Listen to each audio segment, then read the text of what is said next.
Mianatra eo an-tongotr'ao.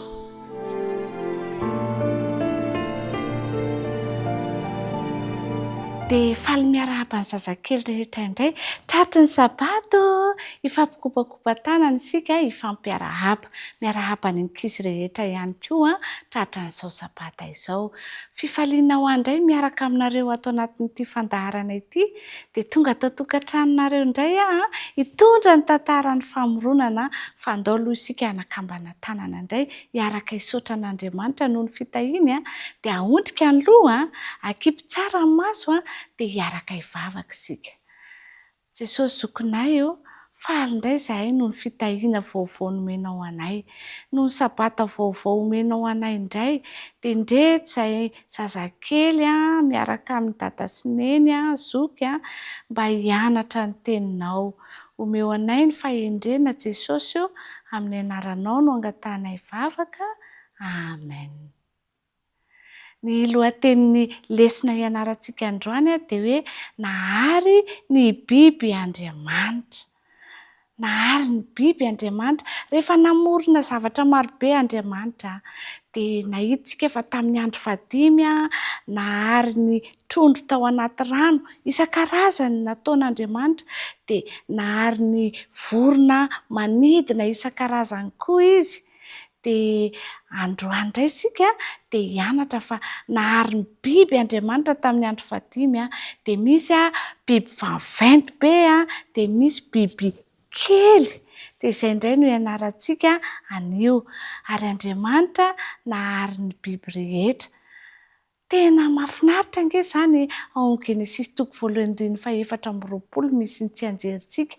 Dia rehefa vitan'Andriamanitra ilay zavatra rehetra tao amin'ny tany izay noforoniny nahary ny bozaka sy ny ahitra izy nahary ny voninkazo izy dia nahary ny hazo ny lehibe sy ny hazo madinika izy dia nasiany trondro tao anaty rano trondro isan-karazany dia nasiany vorona maniditsidina ihany koa dia misy vorona afaka mipetraka dia misy vorona manatody dia nahary ny biby indray Andriamanitra.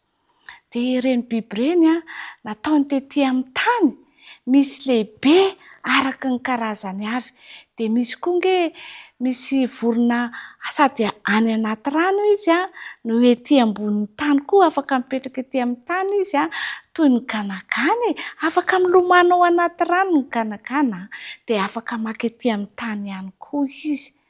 Dia rehefa nanao ny biby koa Andriamanitra dia nataony biby vaventy be dia misy biby kely ohatra ny rabitro kely mitsambikimbikina, dia misy vaventy toy ny ondry dia misy afaka mandehandeha etỳ ambony tany ery tontony akoho dia misy ihany koa kangoroa mitsambikimbikina, dia misy soavaly dia misy omby dia misy elefanta manetsiketsin-korona.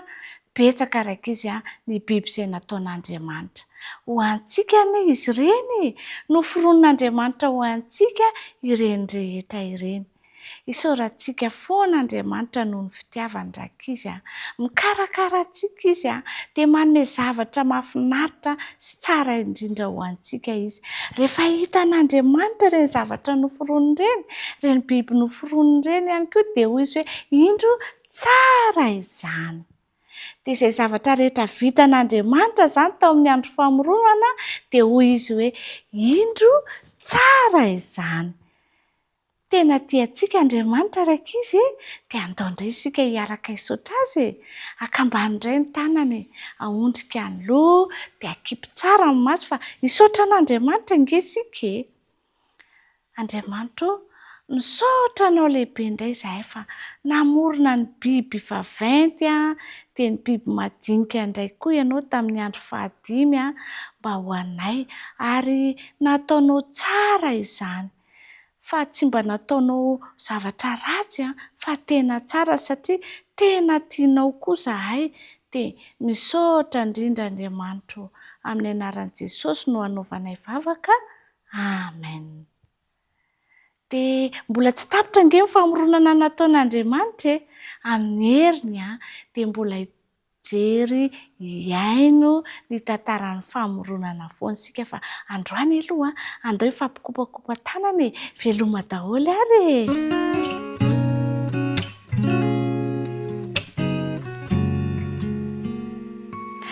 Manahoana daholo sika zazakely rehetra any atokantrano tonga ny fotoana famerenana lesontsika rakizy dia mipetraka tsara daholo famerina lesontsika ny zazakely moa dia ny ray hatramin'ny 3 taona manahoana daholo anomboantsika ny famerenana lesona dia ndaontsika ingana hira ilay hira izay efa mahazatra antsika manisa 3 dia miaraka mira daholo tsika rehetrarehetra 1 2 3 Arabaina ianao salama ve manahoana akory Arabaina ianao salama ve faly mahitansy faly indray cheftain'androany miaraka amin'ny ankizy amin'ny zazakely rehetra tratra izao fotoana sabata izao amerina ny lesontsika dia andao aloha ataontsika ny lohateny sy ny tsenjery lohateny lesontsika fahafolo dia hoe nahary ny biby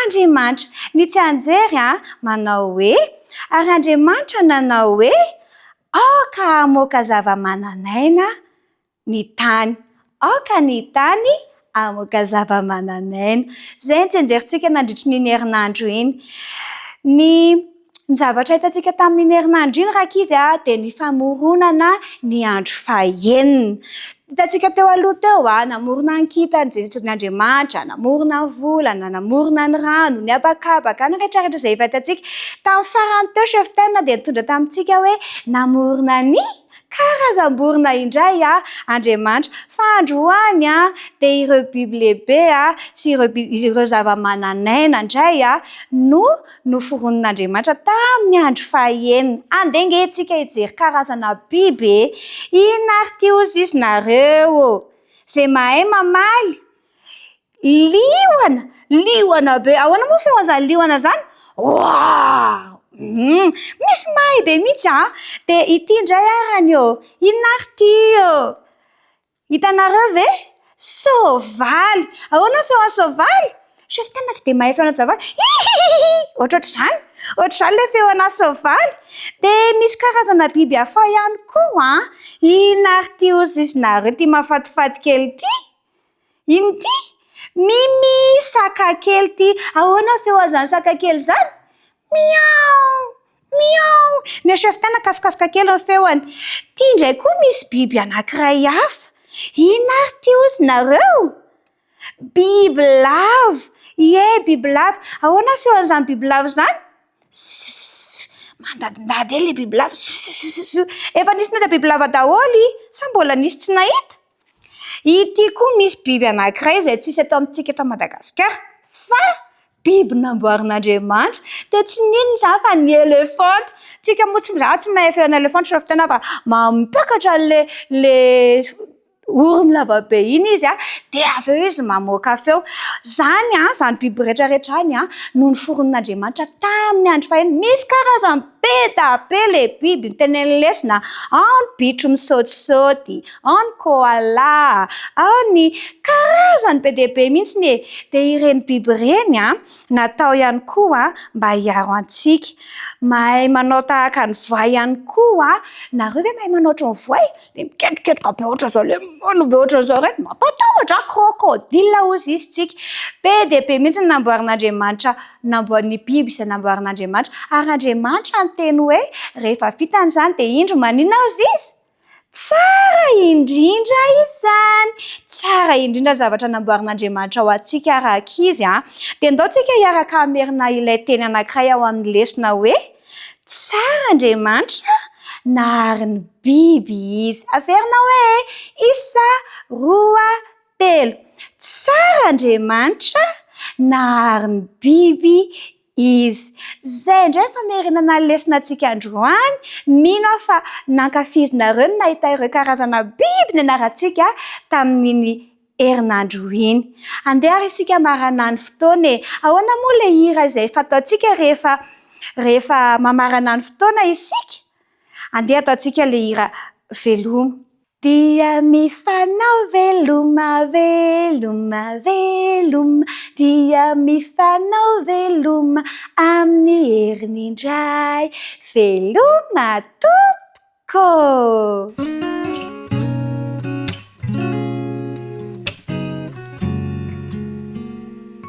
Manao ana daholo ianareo rakizy namako.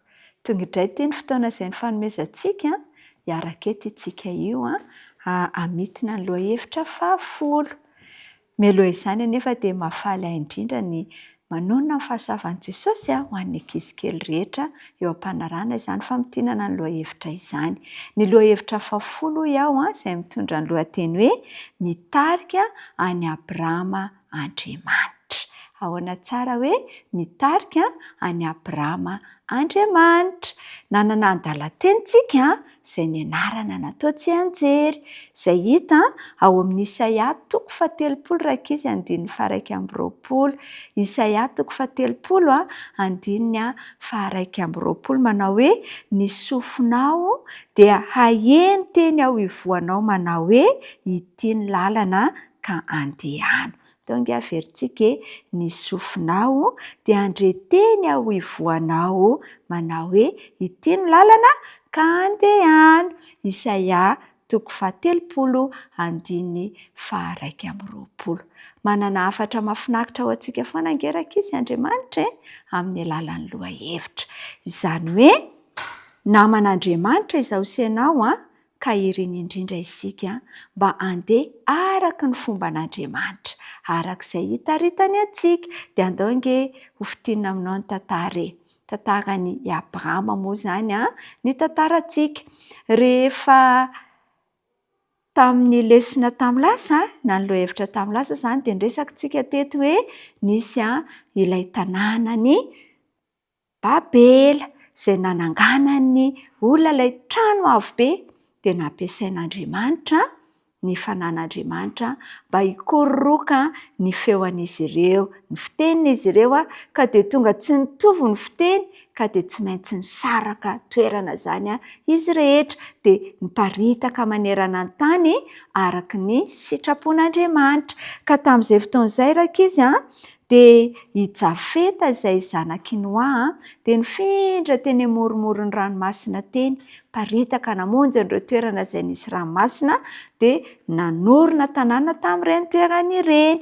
I Ama kosa dia nifindra tany amin'ny faritra maro samihafa. Ny dikan'izay dia niparitaka izany ny olona ary dia lasa nisy firenena maro samihafa. I Sema kosa dia ohatr'izay ihany koa petraka sy nifindra teny amin'ireo toerana be tendrombohitra ary dia nitombo koa ny taranak'i Sema. Dia anisan'ny taranak'i Sema angerakizy i Abrahama i Abrahama izay lehilahy kely izany izy tamin'ity fotoana ity. Ny rain'i Abrahama ny atao hoe Tera. Ary rehefa nelehibe i Abrahama dia izao hoe nanambara tamin'ny Abrahama mandrakarivo Tera tamin'ny tantara nanomboka tany amin'ny fiandohana tantaran'i Adamaseva, ny tantarandry Noa, tantaran'ny ry Enoka, ry Abela, ireo olo malaza rehetra izany teo amin'ny tantara dia nampitain'ny dadan'i Abrahama taminy avokoa. Rehefa nahaino an'izany ange i Abrahama dia nafinaritra fa nitombo rakizy ny fitiavany an'Andriamanitra. Ary arakaraka ny nahalehibean'i Abrahama no vao maika nampitombo an'izany fitiavana izany ka dia sitrany indrindra ny hakatoa mandrakariva ny teny rehetra izay nomen'Andriamanitra azy.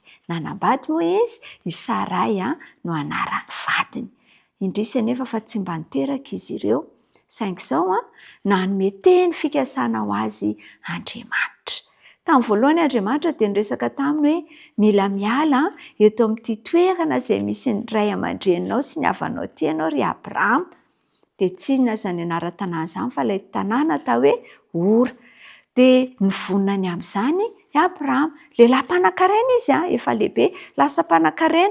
Fa izao nakatoa mandrakariva izy ary ny andro fatratra ny fotoana izay nanendren'Andriamanitra ialana amin'izany toerana izany. Tsy fantany akory rakizy hoe aiza ny toerana hitondran'Andriamanitra azy, fa zao rehefa nanome baiko Andriamanitra hoe andao amin'izay Abrahama dia niainga i Abrahama sy ireo olona maro izay mpanompony, niaraka amin'ny biby fiompiny, niaraka amin'ny harena rehetra izay nananany ary anisan'izany ny zanaky ny rahalahy atao hoe Lota niaraka taminy. Dia lasa tokoa ry zareo. Rehefa lasa izy dia nihaino mandrakariva amin'ny feon'Andriamanitra ka ny hafarany dia tonga tany amin'ilay tany izay nampanantenan'Andriamanitra azy dia ny tany Kanana. Rehefa tonga tany izy dia mbola nomen'Andriamanitra teny fikasana izy, fa ozy izy Andriamanitra hoe ity tany ity ity toerana izay diavinao ity Abrahama dia omeko ny taranaka ao. Tsy niteraka nefa i Abrahama, ka nino anefa izy fa hanana taranaka. Dia indray andro dia naniraka anjelengy Andriamanitra hamangy vahiny hamangy any Abrahama. Tamin'izay fotoana izay no niresahany reto vahiny 3 lahy izay tonga namangy azy reto fa hiteraka i Sarai vadiny. Nimemengy eraky i Sara tamin'izany satria tsy tena nino, fa i Abrahama kosa dia nino ny teny fikasana fa ho avy ny fotoana izay hiterahany zazalahy araka ny tenin'Andriamanitra. Dia namafisin'Andriamanitra izany ka nasian'Andriamanitra nivoaka ny lainy izy dia hozy Andriamanitra taminy hoe jereonao ange ny kitana voisanao ve ny kitana? Dia hozy izy Abrahama hoe tsy voisako ny kitana, ohatra ny amaroan'ny kitana no amaroan'ny taranaka ao. Nakatoa tokoa rakizy Abrahama teo amin'ny fiainany. N'aiza toerana nisy azy dia izao hoe vonona mandrakariva izy niakatoa sy hiaina ary velona araka ny teny fikasana izay nomen'Andriamanitra. Dia ho tanteraka tamin'ny Abrahama tokoa izany satria ankehitriny dia fantatra fa ny ankamaroan'ny olona be dia be anisan'izany ireo zanak'Israely ireo dia taranaka avy amin'ny Abrahama. Ka itsika koa izany rakizy dia asain'Andriamanitra ino ny teny fikasana ankatoa ary hiara-mandeha amin'Andriamanitra mandrakariva. Ka dia ny tompo hitanao hiaino ilay feo ao ivoanao teny hoe ity ny lalana ka izory dia ankatoa izany eny ankizy kely rehetra. Dia izay indray ny fiarahantsika androany rakizy. Jesosy omba anareo manokana ary ny fahasoavan'i Jesosy tsy ala aminareo. Ho sasam-pakatoana antsika tsirairay avy. Veloma daholo ho amin'ny manaraka indray.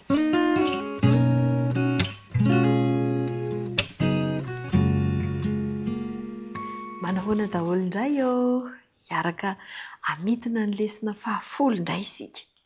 Lesona 10 izay nianarantsika nandritra ny herinandro tsika tanora zandriny io Vonina dahoary. Inona ary ny lohateny nianarantsika nandritra ny herinandro e? Zay, ilay fiomanana. Ilay fiomanana. Petera voalohany toko 4 andininy 10 no nasaina ny anarantsika nataontsika tsy anjery nandritra ny herinandro. Petera voalohany toko 4 andininy 10. Samy mifanompo araka ny fanomezam-pahasoavana izay noraisinareo. Dia tahaka ny mpitandrina tsara ny fahasoavana maro samihafa izay an'Andriamanitra. Samy mifanompo araka ny fanomezam-pahasoavana izay noraisinareo, dia tahaka ny mpitandrina tsara ny fahasoavana maro samihafa izay an'Andriamanitra. Izay no voalaza tao amin'ny Petera voalohany toko 4 dia ny andininy 10. Tao anatin'iny lesona iny dia nianarantsika fa efa avy nandeha namonjy fanasana Jesosy tamin'izay tao amin'ny Simona boka ary efa akaiky ny Paska tamin'izay dia nandeha nakany Jerosalema ireo mpianatra sy Jesosy. Dia nandeha zareo ary efa fantatry ny mpianatra fa efa akaiky ny Paska. Mpianatra izany efa mahafantatra hoe amin'izao fotoana izao efa akaiky ny Paska. Jesosy koa nefa tamin'izay efa nahafantatra ny zavatra rehetra iseho sahady ao anatin'izany fotoana izany.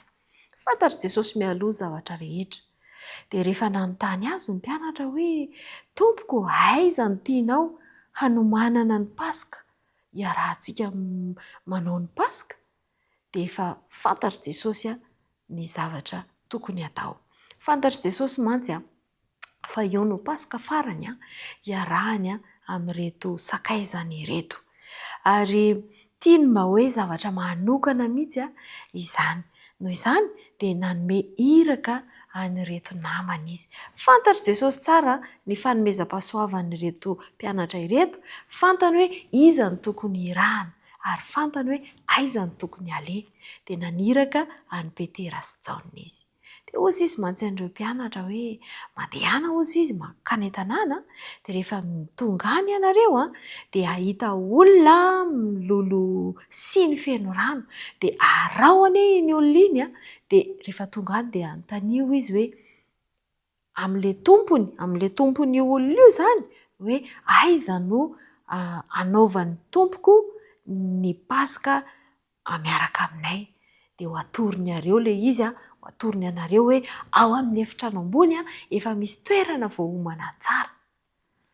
Tsy mba niambahamba reto mpianatra reto na hoe ahoana koa ary ny ahafantaran'i Jesosy an'izany, fa ahoana koa ary ny etretany an'izany nefa tsika niaraka foana. Tsy mba nisy hoe efa nandeha tany Jesosy, nandeha ny aloha tany dia efa niteny tamin'ilay olo hoe ty ataovy. Na hoe ohatry ny amin'ny androntsika izao ka hoe misy telefona dia telefonena kely hoe na mifampijery kely amin'ny kamera hoe makarakara ilay zavatra azy efa vonona. Fa tena fantatr' Jesosy fotsiny kanefany tsy mba nametra-panontaniana zareo fa avy hatrany izy dia vonona ny andeha. Dia rehefa tonga tany dia nifampizara ny andraikitra araka ny fanomezam-pahasoavana izay ananany. Rehefa nahita an'ilay olona tokoa izy dia indro fa tanteraka avokoa zavatra nitenen'i Jesosy hoe iny no olona miloloha siny dia nanontany an'ilay tompony dia hoe atsy ilay trano dia ao ambony rihana ilay izy efa voahomana sy madio tsara. Variana mihitsy ny zavatra aseho. Tsy mba tahaka nyreto mpianatra reto hoe tsy mba mahafantatra ny ho avy na hoe inona ny zavatra iseho atsoatsy i Jesosy. Jesosy mahafantatra ny zavatra rehetra. Dia ohatran'izany koa izy amintsika. Jesosy efa mahita ny zavatra ho avintsika rehetrarehetra, ny zavatra iseho rehetrarehetra ao aoriana ao. Tsika ny tsy mahalala an'izany. Ny zavatra tokony ataontsika dia ny mahatoky azy, dia manaiky ilay iraka izay nampanaoviny antsika. Satria izy dia maniraka antsika ihany koa tahaka ny nataon'ireo mpianatra ireo mba hamonjy an'ireo olona maro izay tia ny hoentina miaraka aminy ihany koa ho any amin'ilay fiainana mandrakizay miaraka amintsika ihany koa. Dia izao izy efa mahafantatra ny zavatra ho avy. Fa isika kosa dia ny mankatoa no andrasany ary mampiasa ny fanomezam-pahasoavana izay noraisintsika. Satria nataony omeny antsika izany mba hahafahantsika manatanteraka ny iraka izay ampanaoviny antsika. Vonona ho amin'izany ve ianao? Rehefa misy ny iraka hoe andao isika hanao asa fanampiana, andao isika hanao asa fitoriana filazantsara. Rehefa tonga aminao ny antso na maniraka anao Jesosy hoe iny olona iny, antony iny olona iny, ny fanahy masina dia mipitsika aminao mandrakariva. Sa ve ianao? Sa metra-panontaniana hoe inona aloha ilay iraka hanao inona aloha manahoana ilay olona?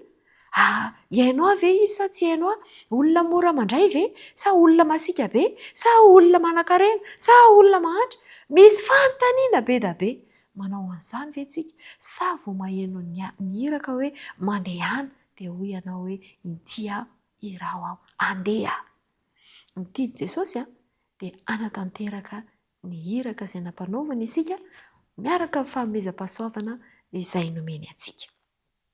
Ny lesona nianarantsika izany nandritry ny herinandro dia nanampy antsika hahafantatra fa ny fomba tsara indrindra ny mponan'Andriamanitra dia ny fahavononana ho amin'ilay asa fanompoana. Ny fomba tsara indrindra ny mponan'Andriamanitra dia ianao vonona, mila vonona anao an'ilay asa fanompoana. Ary avy eo mandeha miasa araka ny fanomezam-pahasoavana izay nomen'Andriamanitra. Iriny isika raha nanapa-kevitra hoe za koa andeha Jesosy, za koa andeha anao ny hafatra izay nampanaovinao ahy, anao ny iraka izay nampanaovinao, izara ny hafatra izay tianao ho zaraiko. Tadidio ary fa manaraka ny ohatra nomeny Jesosy isika rehefa manompo ny hafa. Izay indray ary ny lesona ny anarantsika nandritra ny herinandro ry tanora namako dia mirary soa antsika ary hanao ny tsara indrindra ary azoto ihany koa hianatra ny tenin'Andriamanitra. Mirary soa dia amin'ny manaraka indray.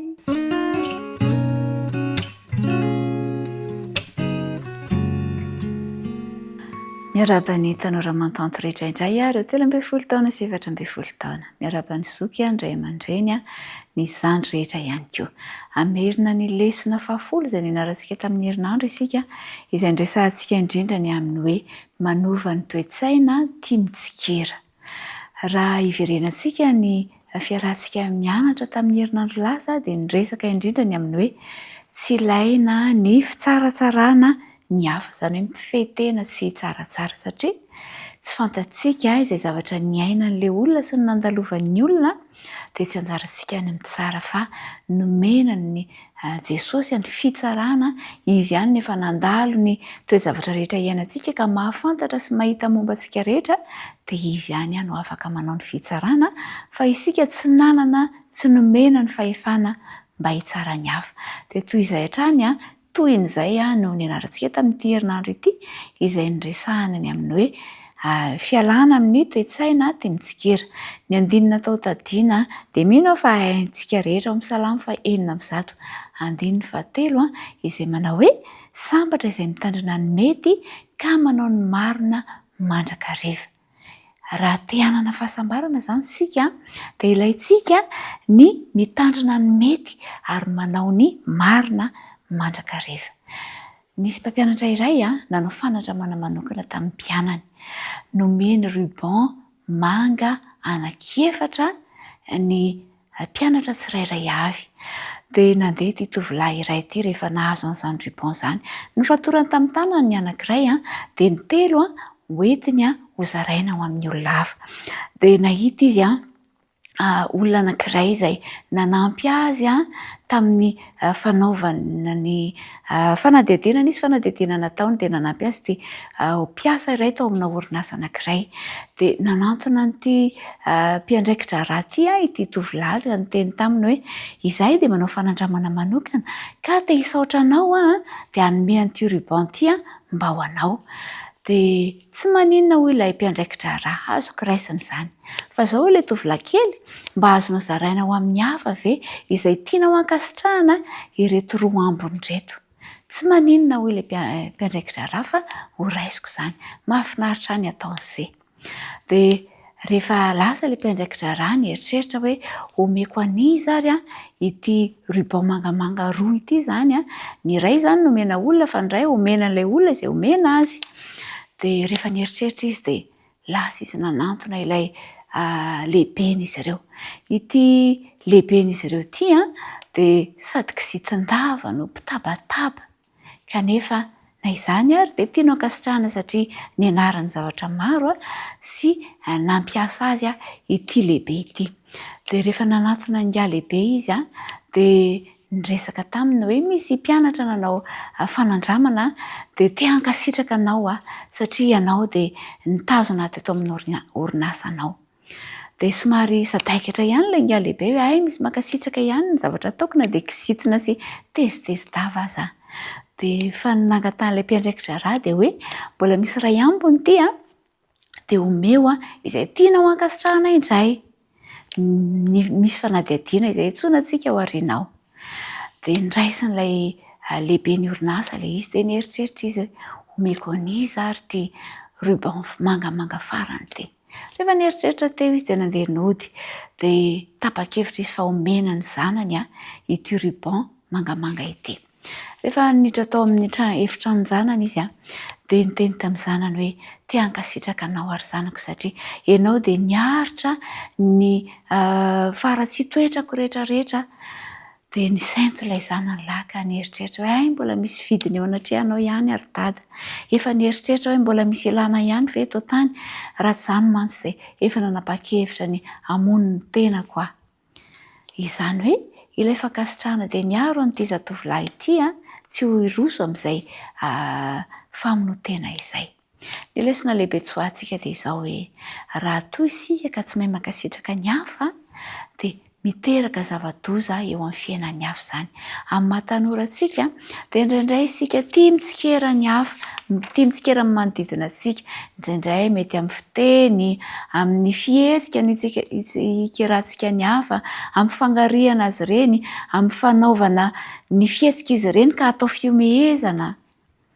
Izany rehetra izany dia miteraka fanombana ny hafa, famonoana kolaka ny hafa, izany zavatra ataontsika izany. Ary ny Baiboly dia mananatra antsika mba tsy hanaovantsika toy izany. Ny fitsikerana dia manimba ny manodidina antsika ka aoka hialantsika izany toe-tsaina mitsikera izany. Ahoana ary ny fomba ataontsika mba hialana an'izany?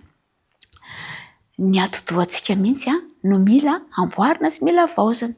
Raha fahantsika amin'ny zavatra tsara ny ati-dohantsika dia ho tsara mandrakariva ny zavatra avoaka ny vavantsika sy ny fihetsika ataontsika ety ivelany. Ka noho izany, toy ny hoe misakafo ianao dia sakafo tsara ny ampidirina amin'ny vatanao.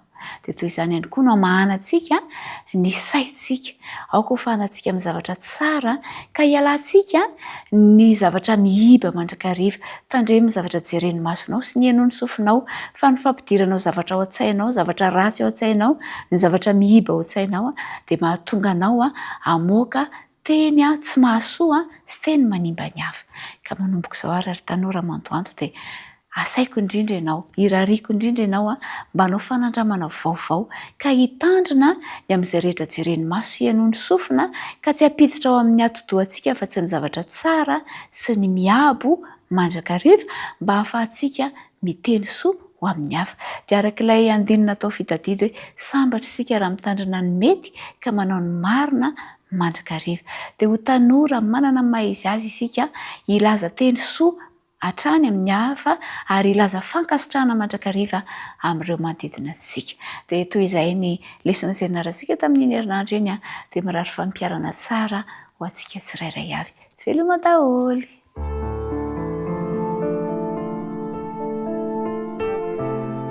Mianatra eo an-tongotrao.